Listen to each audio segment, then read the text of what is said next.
Huh. Have you guys ever come back from an extended hiatus with plans of making plenty of new content, only to end up making two several-hour-long videos that take 2 months to make a piece? Yeah, me too. With that said, today I want to cover a subject that's just a little bit shorter, and as a result, I'm bringing back an idea that I had previously scrapped. You see, originally the Zelda video was going to cover both Zelda 1 and Zelda 2. However, around halfway through researching and scripting the Zelda 1 section, I decided it'd be best just to focus on Zelda 1, and decided to remove what little I'd done on the Zelda 2 section.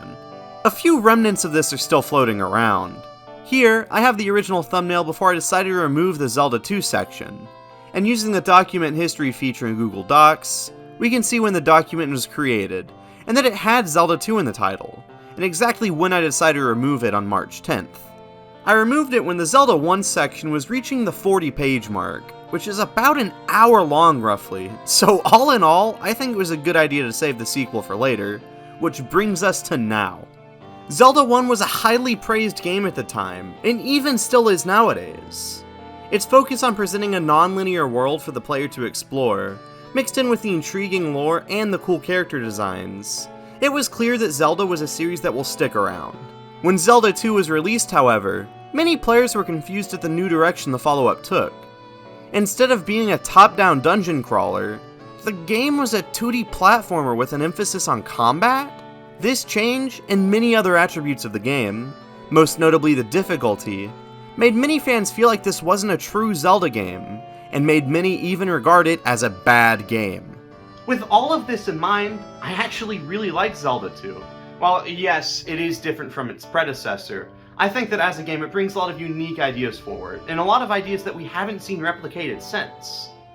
But something's always bothered me. Why is it so different, you know?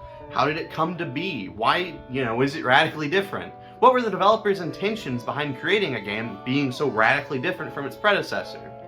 Well, join me as in today's episode of Lost in Development, we take a look at The Legend of Zelda 2, the black sheep of the series, and how it came to be.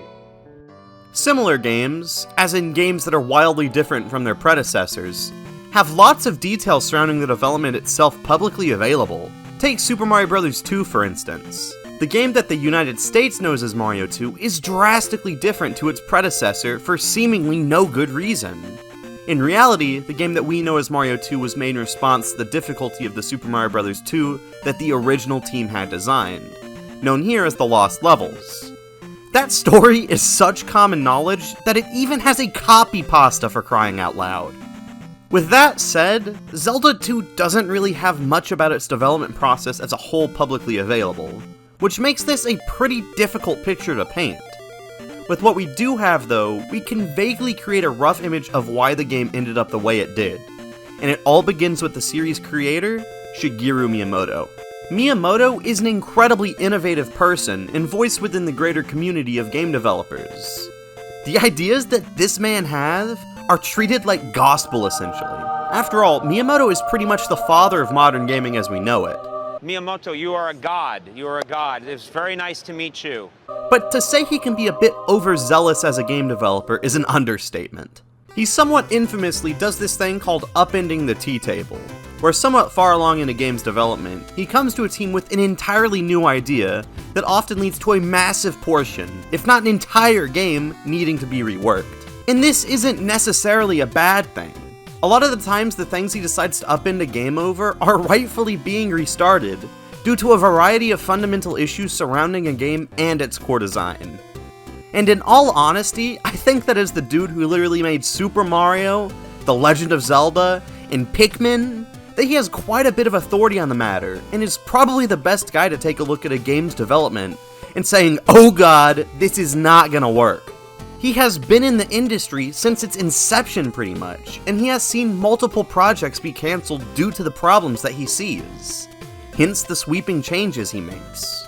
This isn't super important to the development of Zelda 2 beyond gaining an understanding of what kind of developer Shigeru Miyamoto is. He is a developer that wants to see these ideas he has executed. He wants to bring forward new, innovative ideas to the gaming public that we probably wouldn't have seen otherwise. And most importantly, His ideas are considered so important within Nintendo internally that as a business, they are willing to entirely reset a game's development just because he doesn't like the direction a project is taking. With all of this in mind, let's go back shortly after the first Legend of Zelda was released. Following its success, Miyamoto wanted to create a game with in-depth combat, using different directional attacks, and the ability for the player to manipulate their defensive stance. This obviously wouldn't work in a top-down environment, and if this idea wanted to be fully realized, it would need to be a 2D side-scrolling action game. But why Zelda? Why make Zelda a dungeon crawler into a platforming action game? Well, I think that this, let's just say, perception we have as a greater gaming community of Zelda 2 has to do with the fact that we, as consumers, have a totally different perspective on how game sequels are handled now to how they were back then. Games didn't really get sequels back in the arcade days, and if they did, they were more often than not directly called the second game in a series. For instance, Galaxian. Did you guys know that Galaga is just Galaxian 2? Well, I sure didn't, and I sure as hell hope that I'm not just an idiot and this is common knowledge. Anyways, this issue is exacerbated by being on a console, as making a game that is a direct sequel can often lead to lowering the value of the previous game. Why would someone want to play Galaga 1 when the new and improved Galaga 2 is out, which pretty much entirely replaces the prior game? Sequels back then were uncharted territory for the most part, and as a result, a lot of the time, rather than doing more of the same, developers would try to do something new with a named sequel, lest they end up in a situation like they did with Super Mario Bros. 2, ended up making a game that people thought was too similar to the previous title. I keep mentioning Super Mario Bros. 2 in this video, but it's for good reason, I feel. There is a lot of evidence to suggest that the internal reception of Mario 2 at Nintendo of America led to Zelda 2 taking this drastic change in direction. Alright guys, brief gaming history lesson. In Japan, the Mario 2 that they received was based directly on the original Mario Bros. In terms of visuals and gameplay. At the time, Nintendo of America had a warehouse worker named Howard Phillips, who the president of Nintendo of America, Minoru Arakawa, trusted the opinion of to help determine which games an American audience would enjoy. One day, Howard Phillips received a copy of Japan's Super Mario Bros. 2, and he was super pumped to be one of the first people outside of Japan to ever play it. And he was incredibly disappointed at how the game was so derivative of the original, not to mention the brutal difficulty. The development of Super Mario Bros. 2 and Zelda 2 don't sound super involved with each other until you put a timeline of events together. Zelda 2 likely had anywhere from a 6 to 8 month development time, and seeing as the game came out in January 1987, this places the start of its development around the summer of '86. This sounds like a totally random and inconsequential date, but this is the exact same time that Nintendo sent Howard Phillips the copy of Super Mario Bros. 2 before his feedback led to the game not being released stateside. Now, with all of this in mind, I feel that to say that the development of Zelda 2 is entirely divorced from the reception of Mario 2 would be incredibly foolish, and is likely why we didn't see a more traditional Zelda follow-up until the Super Nintendo. They didn't want to create a wholly new game, only for it to be declared as too similar to the previous one, and not convince the gaming public that the game is worth the $60 price tag. So with that in mind, Zelda was the perfect candidate for this combat-based action game Miyamoto envisioned. It is an established and successful franchise that people care about, while simultaneously offering an entirely new experience to that of its predecessor. A few places incorrectly report that the game wasn't a Zelda title until late into development, but that isn't quite true. This claim comes from a quote that reads, "At the end of development, we decided on a story and that Link would be 16 years old, then attached The Legend of Zelda 2 and released it as the second game in the series." This was said by Tadashi Sugiyama, the director of the game, in an interview in 2016, and it seems to paint the image of, oh, we had this weird sword fighting game and decided to slap Zelda onto it for recognizability. Well, that's because the quote is stripped of its context. Shortly before Sugiyama says this, he confirms that the game from the start was conceptualized as a Zelda sequel. The extended quote reads, "Development started with Mr. Miyamoto saying he wanted to create a side-scrolling action game that made use of up and down movements for attacks and defense. It's rooted in actions like jump strikes, downward strikes, and high and low shield defensive moves. Types of moves that weren't possible in the first game. Rather than being a continuation of the series, it started as a new sword and shield type of action game. We were experimenting while producing the game, so we didn't really have the first game's systems in mind while developing it. As for it being unique within the series, we were searching for new ways to play, so you could say it's like a spin-off. The quote and at the end where he's talking about the game's story and how it became a sequel isn't them admitting that this is just another Doki Doki Panic situation. It's just explaining that they weren't sure initially if this game should constitute being called a full-fledged sequel, considering the differences compared to the prior entry, and that the story itself was something that remained undecided until late into development. Stupid stuff like this is why you should always triple check a source, ladies and gentlemen. Outside of that, we run into a bit of an issue. The period between roughly the summer and fall of 86 to its release in January 87 is where the information just ends. We know very little of the game's active development process itself, beyond the beginning and the end, which is a shame, but from the sounds of it, the game had a pretty clear vision from the start. But something important to note is the difference in release time between countries. As previously stated, Zelda 2 was released in January 1987 in Japan, but in the United States it took nearly 2 years in December 1988 for the game to be released. A 2-year gap, and not to mention an entirely new method of release for the title. One can only wonder what was changed and polished between the different releases. Did Nintendo take the reception of the game in Japan and use that to revise it for an American audience? Well, we will be discussing that and much more in our next section as we discuss localization differences. To start, it's only fitting to share the most drastic difference between releases, belonging to the game's main theme. Even more so than the original Legend of Zelda, the title theme for Zelda 2 sounds insanely different due to the difference in audio capabilities between the base NES and the Famicom Disk System. I won't be playing the American version since you all are probably familiar with it at this point, but here's the Japanese version.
There are plenty of other audio differences, but I don't want to have them all just at once, so I'll be sprinkling them periodically throughout this section.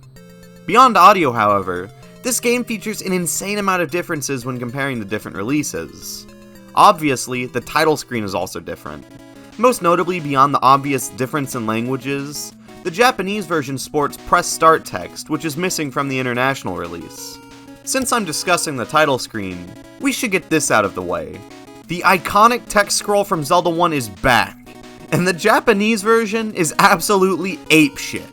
It reads, and I'm not kidding, this is verbatim what it says. Several years after Ganon was destroyed, Link learns from Impa about the another sleeping Princess Zelda.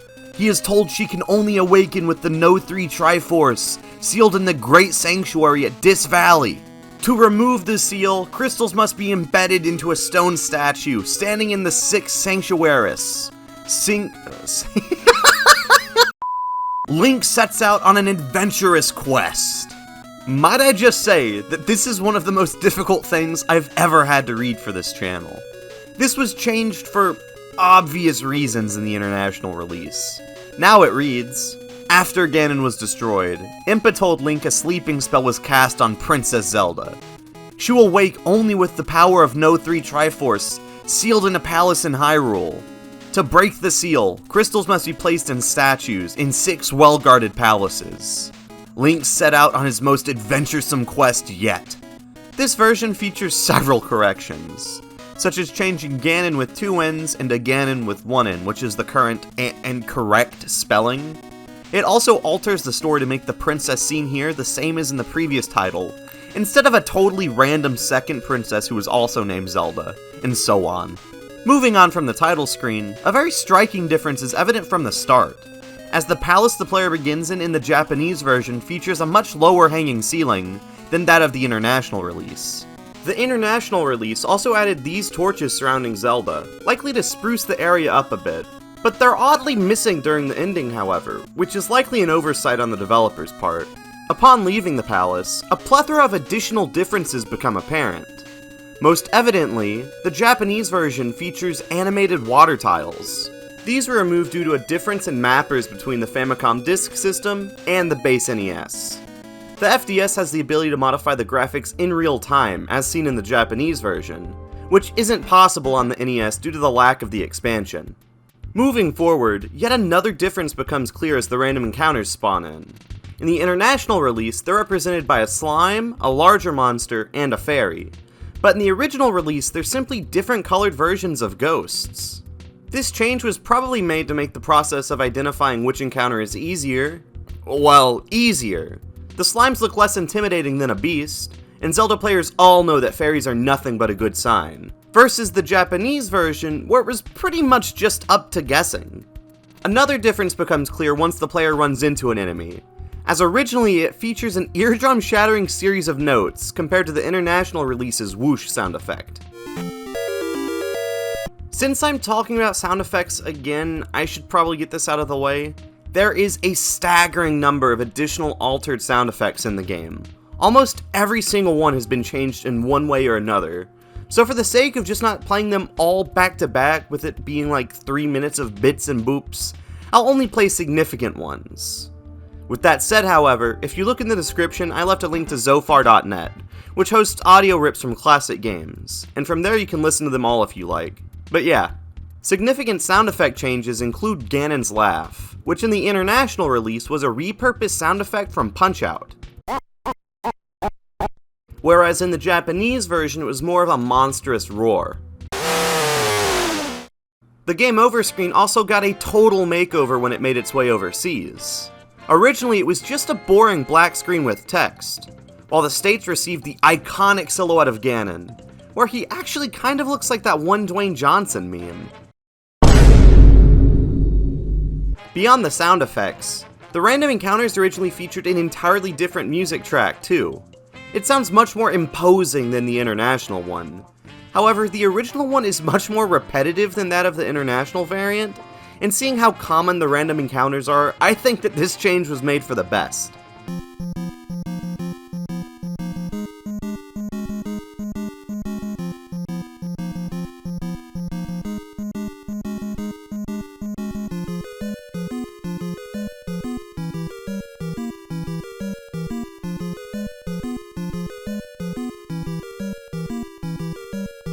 While we're in this battle area, you might have noticed yet another difference, this time involving the hero Link. Originally, he had an ever so slightly less detailed sprite, where the international version opted to give him a single additional pixel that appears as a mouth. Several additional sprite alterations are seen, such as the wizards being given an additional frame of animation that's missing from the Japanese release. The River Guard sprite is also okay, I don't know if I'm going to put this in the video, but I just looked up from my script, and I noticed that the picture I have comparing the two sprites, it looks like one of those f***ing Chad Soyjack memes. The River Guard sprite is also much different, being given greater detail to the lower half of his face to create a more defined appearance. Alongside the River Guard sprite, the Swordsman sprite was also altered as a result of this change. Originally, the FDS release used a mere palette swap for the Swordsman, which as a result means that the NES release also becomes a palette swap. But alongside the palette swap, an additional sprite was created where he's holding a spear, which is pretty cool. Overall, I'm glad that this chinless freak was replaced in the final game. It looks a little bit too similar to the standard guy NPCs in its current state, And seeing as these are important NPCs that can teach Link special attacks, this change was a smart move. Speaking of villagers, the original FDS version was lacking in variety by quite a bit. So in the international release, the devs added an additional 3 types of villagers: the kid, the big lady, and Jerry Seinfeld. I mean, what is the deal with Hideo Kojima? What? His game takes so much time to make! Beyond the villagers, there are a few additional differences involving the villages themselves. The largest difference involves Kasuto's hidden building, which originally featured a much different style of brick for the exterior. This was likely changed due to the gaps in the sprite not looking too great for this building. Among the altered sprites for villages, we have the Lost in Development standard discussion involving religious imagery in Nintendo games. For those familiar with my videos, you should know by now that generally speaking, Nintendo doesn't like to include religious imagery in their games released internationally. I don't know their reasoning for this, though I speculate that it might be out of respect, or perhaps fear of backlash for including religious symbols in their games from religious groups who may deem it as insensitive. As you can imagine, much like its predecessor, Zelda 2 features many instances of religious imagery in the game. And while they were altered for the international release, there is a, let's just say, element of confusion I have for it. Here we have the Japanese version of a church, right? Well, here we have the international version. Do you see the problem? They didn't even try with this, I don't think. What's interesting is that in the FDS version, the cross scene atop the church was actually a reused sprite from the gravesite. So this new cross sprite Nintendo created is a channel first, where we see Nintendo adding religious content to a game for its localization. This was probably changed because the original sprite is off-center with the rest of the building, and based on the tile-based system the game operates upon, they couldn't just move the crossover a few pixels either. Several other instances of Christian imagery are seen throughout the game. The previously mentioned gravesite has crosses as headstones, but in the King's Tomb we can see a gravestone adorned with a Christian cross. Speaking of which, of all the changes made during localization, one of the most drastic belongs to the King's Tomb, which received a complete overhaul in the final international release. The Japanese version is a long room filled with several enemies, and notably features a dark and kinda eerie color palette. When compared to the international release, the differences speak for themselves. The room was shortened by a huge amount, all the enemies were removed, and the color palette was brightened up quite a bit. Most significantly, however, these snake-like statues were added around the grave itself, and an old woman NPC was added that simply tells the player that, yes, this is the King's Tomb. If I had to guess why this was changed, I have no idea. It seems like a weird place to alter. Maybe they wanted the King's Tomb to be a safe haven rather than being filled with enemies like the initial release? I don't know, so I'm just gonna move on to a handful more altered graphics. First, we have the goddess statue, which was altered in name and appearance. In the international release, it's simply known as a trophy, and strikes a different pose. The name alteration makes sense, I guess. Even though goddess statues would be something that appear in later Zelda titles, I guess that the religious reference to a goddess alongside the prevalent Christian imagery could confuse audiences, but I wasn't sure why they changed the pose at first. However, upon further research, the pose the statue is in is something called the Orens pose, which is a position Catholic priests make during certain parts of Mass, which is essentially just a Catholic church service. With that said, I don't know why they changed it to look the way it does if they were trying to remove the implication of prayer, since it now looks like it's striking an even more immediately recognizable prayer stance. It goes by several different names like prayer hands or the namaste position. Aside from the change in name and pose, several other differences are clear, most notably around the wings of the statue, with the international version featuring much larger protrusions than the original release. On the subject of religious changes, the final localization change involving religious imagery, or should I say name, involves the Water of Life, which was originally just called the Holy Water. Alongside the name change comes a change in sprite itself, which I find more confusing than anything. There wasn't anything about the original sprite that immediately struck me as odd, and it still doesn't. If anything, it looks nicer than the revised one, so I don't even know what's going on with it. One of the funniest changes involves yet another item, this time being the kidnapped child the player has to rescue. In the international release, he's standing normally, which under normal circumstances is fine. But it's quite strange here given the circumstances, to say the very least. I mean, he's been kidnapped, so I'd expect a little urgency or worry in his expression. But he just stares with dead, black eyes. What the hell did they do to you? In the original release, the sprite made much more sense, showing the child being bound by rope. If I had to guess why this was changed, it was probably due to Nintendo not wanting imagery depicting a child in danger in their products. And maybe the sprite itself not communicating itself the best. I mean, now that I said he's supposed to be bound by rope, that's all you can see. But prior to me figuring that out, I myself thought he was in a wrestling ring. Hey, look at this! Hey, wait! Oh, the Hardys! What is that out? The Hardys! The Hardys coming for retribution! That's gonna be... Another important change was made involving these story items. Not regarding their appearance, but rather how the player interacts with them. In the international release, Link can just walk up to the key items and automatically pick them up. But originally, Link had to attack it with his sword, much like the palace keys and enemy drops. This is an odd change, I feel. It feels like a strange choice more than anything. Until you realize that one of the objects is a child. So I guess the implication of Link, you know, plunging his sword into a kid, wasn't something that localizers wanted to keep in. Hence the sweeping alteration. As a result of this change, additional sprites of Link were added to signify him picking an object up. He's just standing there, menacingly! Moving back to the overworld, we have a few additional altered sprites seen there, starting with the sprite of the River Devil. The original rendition had a more ogre-like appearance, being strikingly red and notably looking like, well, a devil. When compared to the international version, I feel that the intention was lost, as it was changed to this weird spider thing that looks like Machamp fell in tar. This is a change that, once again, seems incredibly odd, but I think I figured out why this change was made, as the sprite was originally a reference to Japanese folktale. Specifically, the Oni, which is a Japanese yokai, and is often depicted as a red goblin-esque creature. When compared to the sprite, several similarities become clear, such as the large, splintered teeth, the sharp horns, the large nose, and the bright white eyes. I understand their potential thought process behind altering the sprite, but I just think they should have kept it. It looks more like a devil than whatever the hell this thing is. Now we can move on to the areas that feature the single most differences between versions, the palaces.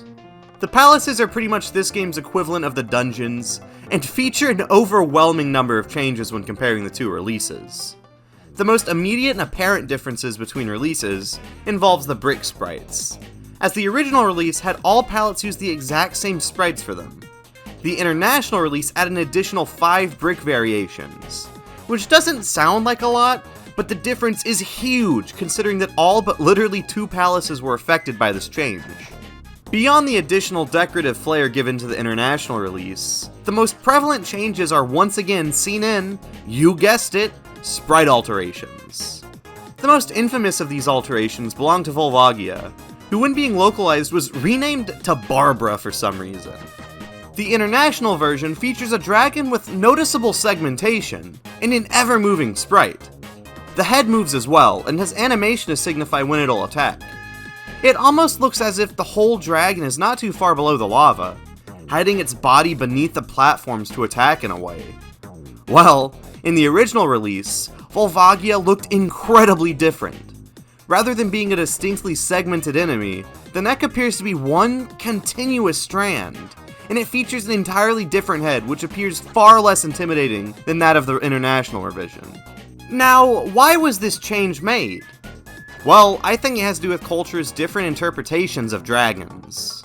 Notice how the international version appears like a neck, and due to the size of the head, we can assume that the body isn't too far below the lava itself.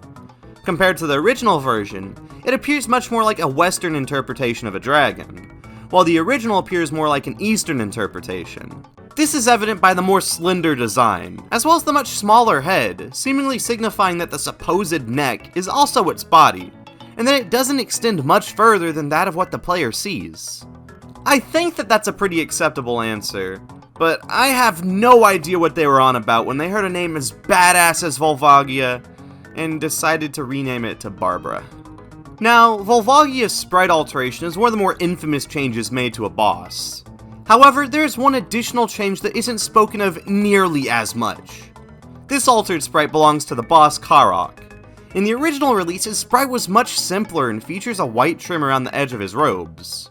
Not to mention the presence of hands, and that he's facing towards the player. As in not at Link, but us playing.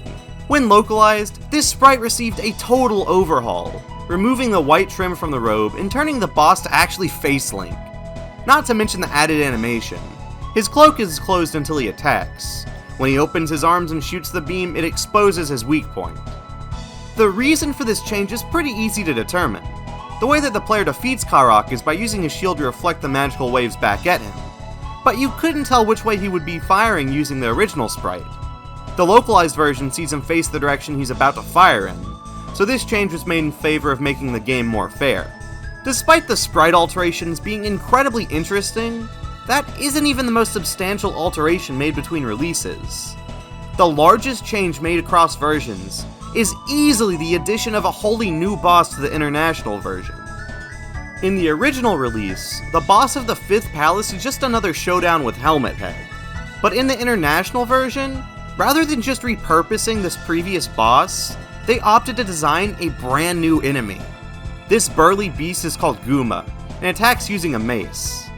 The boss fight itself is pretty simple, but this is an incredibly cool addition that was made to add variety to the once repetitious game.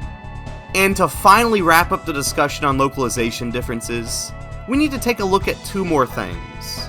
First, the final palace features a notable difference at the very beginning. Originally, the magical barrier was a color that matched with the bricks used, which was changed in the international release to be a blue and red design. This is another one where I don't have much of an idea as to why it was altered. Maybe it was to more clearly signify that it is, in fact, a magical barrier. By using the same color palette as the palette itself, it may imply that the barrier is something natural, while the international version seems out of place. Beyond the barrier, a very minor change is seen in the dirt used. The Japanese version was originally a much brighter red, while the international version features a darker red, bordering on brown if, just not being brown full stop. And the final localization difference I want to mention belongs to the game's credits, where the colors of the fonts were altered pretty drastically and a typo was fixed. Now that about covers all the localization differences. But before we end today's video, there are just a few pieces of cut content I'd like to talk about. Yeah, just a few. The series called Lost Development can only talk about 3-4 things that are actually lost in development. Maybe I should rename this episode to Lost in Localization. Oh, alright, never mind. That's a Scott the Woz episode. When it comes to unused content, the game doesn't really have much to work off of. There is nearly nothing. So I hate to disappoint, but in terms of stuff actually lost in development, we have pretty small offerings. This first one is an unused graveyard area. It doesn't really have much notable about it, to be completely honest. No enemies are associated to spawn here, which likely means it was cut before those sorts of decisions got made. It isn't known where it was meant to be used beyond, in a graveyard, but it's an interesting find nonetheless. These next two rooms have even less to go off of since they're just generic caves. This first one is incredibly basic, being a plain hallway with a raised ceiling around the middle.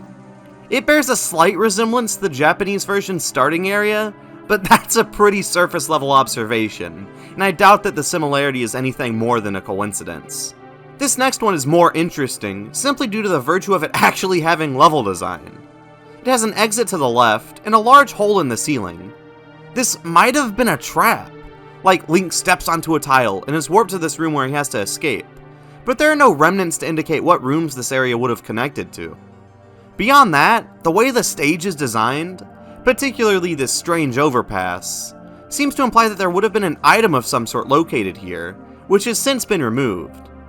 If you look closely, you'll notice these weird black areas on the left side of the screen, which are actually destructible as long as Link has the glove item. If I had to guess why this room was scrapped, it was probably for this reason. If the player just so happened to not have the glove, they would have been soft locked, though I can't say for sure. The final unused assets all come from the palace locations, and are quite interesting. First up, we have these sprites depicting a broken and crumbling wall. I don't really know what these would have been used for beyond potential decorative application, but variants exist only for the tile set of the first palace. So whatever these tiles were meant to be used for must have been scrapped prior to the game's localization. In contrast to the previous cut piece, these next two are actually entirely exclusive to the game's localized version, as they involve the additional brick textures added during the game's localization process. Each palace has a set of windows that can be used in the background, and despite this, the 4th and 6th palace have no instance in which a window is used, leaving these two graphics scrapped. And lastly, we have these unused spike hazards. Zelda 2 has a very large amount of traps in the sort that the player encounters across their journey, and despite being left in the code, spikes don't appear at any point in the entire game. And that covers it for Zelda 2, The Adventure of Link. A game likely molded by player feedback, chock full of changes made in localization and mid-development. Despite their efforts to create a game that players would view as an incredible step forward for the still fledgling series, Zelda 2 has left a minuscule impact on Zelda as a series and the greater gaming community. Except being responsible for that one cool stage in Smash Bros, which is sure as hell more impactful than anything I've done with my life so far. I guess since this video came out so quickly after the last one that I'm kind of obligated to figure out what my next big project is. Well, to help with this, I did what any normal person does. And bought a wheel. On this wheel, I went ahead and wrote a few potential candidates for my next video, so I guess I should just cut the crap and spin the damn thing already. Yo, it landed on Pokemon! I freaking love Pokemon! So I guess I should just go ahead and visit the Cutting Room Floor page on Gold and Silver and see what it says. Pokemon Gold and Silver. Alright. Oh my god. Oh my god! Oh!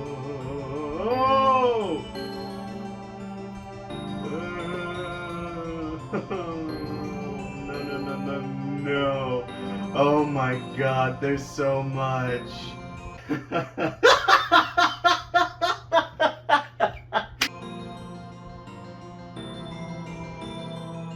This is... Oh no, I'm getting sick. Oh, hey, look at that. It landed on Mario 3 instead. Now that is something I know I can handle. Well, with that, I'll be seeing you all in 2 months.